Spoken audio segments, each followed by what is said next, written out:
Hola amigos, ¿cómo están el día de hoy? Bienvenidos a este tutorial de análisis de datos de Excel.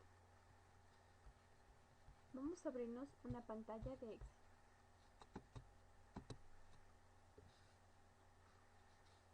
Análisis de datos se encuentra en la parte de herramientas en datos.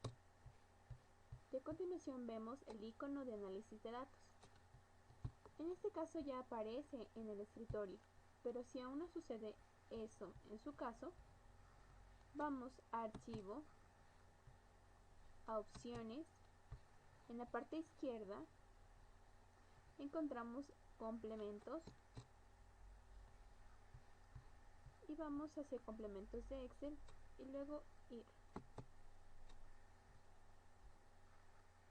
Vemos una pantalla en la que aparecen varias opciones. Nosotros escogeremos Herramientas para análisis y daremos un clic en Aceptar.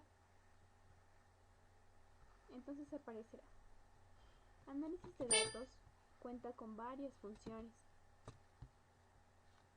de las cuales en el tutorial de hoy vamos a hablar sobre el análisis de varianza de un factor. Antes de eso, debemos recordar que para realizar esa función debemos tener datos en una tabla. Así que, como yo ya lo tengo hecho, una tabla, la abro. Esta es una tabla con notas de estudiantes de una carrera, economía en este caso. Nota 1, nota 2, con una modalidad, el nombre del alumno y el código. Para esta función es importante los datos cuantitativos y no los cualitativos, entonces lo más importante son los números. Al ya tener la tabla, entramos a Análisis de datos y escogemos nuestra función, que es análisis de una varianza de un factor, y aceptamos. En esta pantalla aparece el rango de entrada, que viene a ser los datos, los que queremos examinar.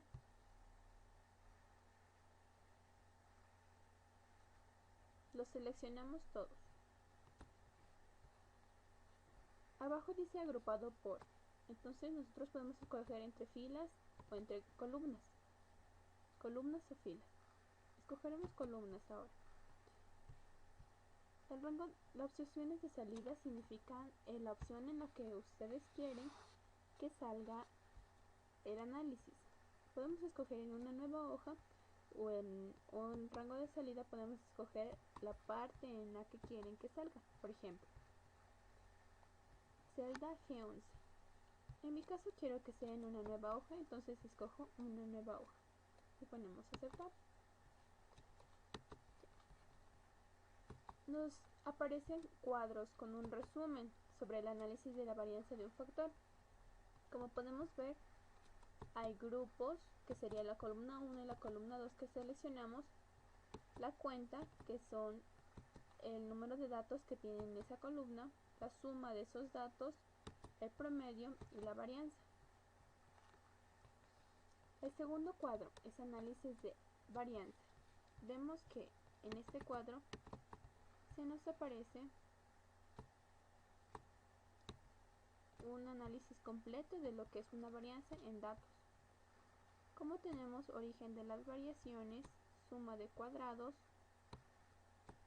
grados de libertad,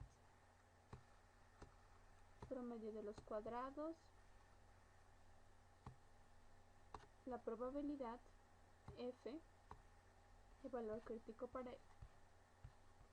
Vemos cada uno de los valores que se puede obtener a partir de los datos que nosotros pusimos.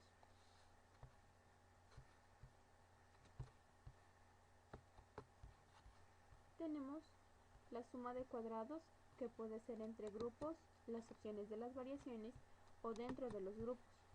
Entonces, se va desarrollando según a lo que necesitamos.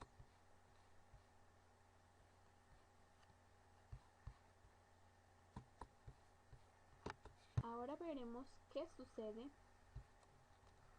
cuando en análisis de datos ya no elegimos columnas sino filas.